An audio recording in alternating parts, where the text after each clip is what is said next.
Assalamualaikum warahmatullahi wabarakatuh. Perkenalkan, nama saya Almar Hananda. Saya merupakan mahasiswa Ilmu Administrasi Negara, Fakultas Ilmu Sosial dan Ilmu Politik, Universitas Maritim Raja Ali Haji. Pada kali ini, saya akan membahas tentang reformasi birokrasi pemerintah untuk memenuhi tugas mata kuliah reformasi administrasi. Langsung saja kita bahas mengenai reformasi birokrasi pemerintah. Tentu yang menjadi awal reformasi birokrasi sudah dikenal di Indonesia secara konsep maupun praktek. Di era Presiden Soekarno terbentuklah Panitia Rotoling Aparatur Negara. Presiden Soeharto memiliki kebijakan yaitu debirokratasi dan deregulasi. Lalu pada masa Presiden Habibie berubah sistem pemerintahan sentralisasi menjadi desentralisasi. Tidak hanya itu, pada masa Presiden Gus Dur, Menteri PAN jadi kementerian. Selanjutnya, birokrasi. Birokrasi apa itu birokrasi? Bro, birokrasi adalah sistem stratifikasi hierarki pegawai di mana orang dipekerjakan untuk upah dan gaji. Selanjutnya kita masuk pada tipe ideal birokrasi. Yang pertama itu ada anggota memiliki bagian yang terdefinisi secara jelas. Yang kedua, struktur otoritas impersonal. Yang ketiga, terdapat hierarki yang berjenjang. Yang keempat, tergantung pada aturan formal. Yang kelima, sistem upah. Keenam, karir jelas. Dan yang ketujuh, batas kehidupan pribadi dan kerja. Nah, dari tipe ideal birokrasi ini, yang pertama, anggota memiliki bagian yang terdefinisi secara jelas. Jadi, anggota memiliki bagiannya masing-masing secara jelas. Terus ada juga yang kedua, struktur otoritas yang jelas. Terus yang ketiga, terdapat juga hierarki yang berjenjang secara jelas ya hierarkinya. Yang keempat ada tergantung pada aturan formalnya. Terus ada sistem upah karena jelas, bahkan batas kehidupan pribadi dan kerja. Selanjutnya kita memasuki pada reformasi birokrasi pemerintah. Apa sih reformasi birokrasi pemerintah itu? Tentu reformasi itu memperbaiki sistem yang telah ada untuk menjadi lebih baik pada lingkup birokrasi pemerintah. Tentu upaya yang akan dilakukan yaitu melakukan pembaharuan dan perubahan mendasar terhadap suatu sistem penyelenggaraan pemerintahan terhadap sistem penyelenggaraan pemerintahan, terutama itu menyangkut aspek kelembagaan, ketatalaksanaan, dan sumber daya manusia aparatur negara. Tentu untuk memperbaiki sistem tersebut tadi mempunyai aspek kelembagaan, tata laksanaan, serta SDM. Di dalamnya kelembagaan ini perlu setiap aparat, setiap perangkat daerah itu selalu yang namanya inovasi, memperbaiki kelembagaannya, bagaimana budaya organisasinya, sehingga menghasilkan kelembagaan yang jelas sesuai dengan standar operasional.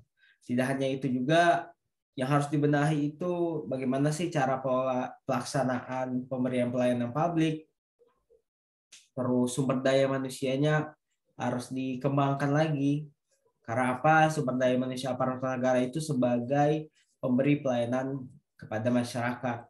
Tentu bagaimana dia memberikan pelayanan secara standar operasional yang telah berlaku, bagaimana dia melakukan pelayanan secara etikanya, terus menerapkan prinsip-prinsip good governance, dan lain sebagainya. Hal tersebut sangatlah penting ya bagi reformasi birokrasi pemerintah itu untuk menjadikan atau merealisasikan reformasi birokrasi pemerintah.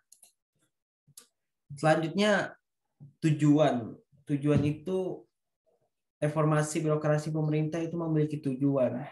Tujuannya apa? Tujuannya itu meningkatkan kualitas layanan publik, meningkatkan kinerja organisasi pemerintah yang lebih efektif dan efisien, menyediakan barang dan jasa sesuai dengan kebutuhan masyarakat, memaksimalkan pengelolaan sumber daya pembangunan berbasis kepentingan masyarakat. Tentu tujuan dari reformasi ini ya salah satunya yang meningkatkan kualitas layanan publik. Contoh misalkan ada pengurusan berkas administrasi. Dalam hal ini di Sdukcapil lah contohnya. Di Sdukcapil memberikan pelayanan. Terus tidak hanya itu juga, pihak di Sdukcapil memberikan sebuah brosur atau semacam bentuk penilaian terhadap dari masyarakat terhadap dinas itu. Tujuannya apa? Untuk meningkatkan kualitas layanan publik. Selain itu juga meningkatkan kinerja organisasi pemerintah yang lebih efisien dan efektif. Jadi dalam pemberian pelayanan publik harus efisien dan efektif, cepat, tanggap. Jadi supaya masyarakat publik juga menerima pelayanan itu terasa nyaman, terasa cepat gitu. Selanjutnya terdapat 3 hal untuk mewujudkan birokrasi pemerintah. Yang pertama, penguatan pada regulasi atau kebijakan dan kebijakan pemerintah. 2, penerapan e-government dan e-governance. Dan yang ketiga, kerjasama antar pemerintah, collaborative governance. Tentu dari 3 hal tersebut, itu merupakan hal yang penting untuk mewujudkan birokrasi pemerintah. Salah satunya penguatan pada regulasi dan kebijakan pemerintah. Tentu ketika mengeluarkan regulasi atau kebijakan tentang pemerintah, ya harus kebijakan itu dijalankan sesuai dengan yang telah ditetapkan. Jangan ketika regulasi itu sudah dibuat, terus kebijakan itu sudah ditetapkan dan dikeluarkan, disahkan, maka regulasi itu tidak berjalan sesuai apa yang disahkan. Itu hanya dapat merusak, memperlambat birokrasi atau reformasi birokrasi pemerintah. Yang kedua, penerapan e-government dan e-governance. Tentu di era yang sekarang ini memasuki era sosial 5.0, penerapan e-governance ini sangatlah dikembangkan terus ya. Karena apa?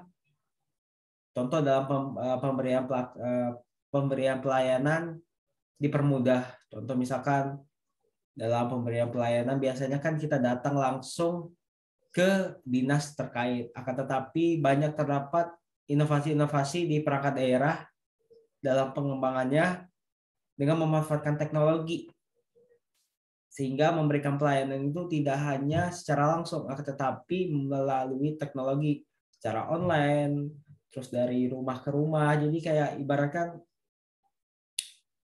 mempermudah akses masyarakat mengurus berkas terkait di perangkat daerah tersebut. Selanjutnya tidak hanya itu, memiliki peran penting dalam bekerja sama antar pemerintah, kolaboratif governance. Ini hal yang penting gitu. Suatu perangkat daerah itu tidak akan dapat berdiri sendiri gitu. Tentu ada ya bentuk kerjasama. Tujuannya apa? Untuk terus meningkatkan kualitas pelayanan publik untuk mewujudkan reformasi birokrasi pemerintah. Selanjutnya, nilai dasar seorang pegawai itu terdapat 3: integritas, profesional, akuntabel. Satu, integritas. Seorang pegawai itu tentu harus memiliki nilai dasar yaitu integritas. Karena apa? Bagaimana ketika kita diberikan tugas, bagaimana kita bertanggung jawab, bagaimana kita melakukan kegiatan atau melakukan pelayanan publik itu dilakukan secara sungguh-sungguh dan bertanggung jawab sesuai dengan standar operasional perangkat daerah tersebut. Integritas, kesetiaan itu harus harus ditanamkan di dalam pegawai. Sesungguhnya kalau misal pegawai itu kan memberikan pelayanan publik itu, secara prima, secara optimal. Tujuannya apa? Untuk meningkatkan kepuasan kepada masyarakat. Nah, yang kedua, profesional. Profesional dalam arti ketika kita bekerja sebagai pelayanan publik, itu harus memiliki nilai dasar profesional. Apapun kondisi yang kita alami, kita harus memberikan pelayanan publik secara merata, tanpa ada hal-hal lain yang menitik beratkan pada masyarakat tersebut. Jadi ketika kita memberikan pelayanan publik, kita harus proporsional. Kita harus memberikan wajah yang ceria, wajah yang bahagia ketika kita menyambut masyarakat untuk datang ke situ, ke perangkat daerah. Selanjutnya yang ketiga itu accountable. Accountable ini pertanggungjawaban ya. Itu seorang pegawai itu harus bertanggung jawab dengan apa yang dikerjakannya. Jujur, adil, bertanggung jawab, menerapkan prinsip-prinsip good governance. Selanjutnya pada tahun 2019 hingga 2024, Presiden Jokowi itu memiliki prioritas kerja, yakni salah satunya itu reformasi yang memberikan pelayanan. Jadi dari tahun 2019 hingga sekarang dan akan menuju tahun 2024, yang menjadi program kerja prioritas dari Presiden Jokowi itu mereformasikan dalam pemberian pelayanan publik, terus meningkatkan pelayanan publik. Lalu upaya pemerintah melakukan reformasi birokrasi pemerintah, yaitu contoh satu, penerapan SAKIP, yang kedua penyederhanaan LNS, yang ketiga penataan organisasi, keempat peningkatan budaya anti korupsi, dan yang kelima penciptaan generasi smart ASN atau aparatur sipil negara. Itu upaya pemerintah melakukan reformasi ini yaitu dengan cara penerapan SAKI, penyederhanaan, penataan organisasi, peningkatan budaya anti korupsi, penciptaan generasi smart ASN. Dari 5 unsur tersebut, dari 5 unsur upaya tersebut, harapannya reformasi birokrasi pemerintah dapat berjalan, dapat terrealisasikan. Mungkin itu saja yang dapat saya sampaikan. Berbeda kurang mohon dimaafkan. Wabillahi taufik wal hidayah. Assalamualaikum warahmatullahi wabarakatuh.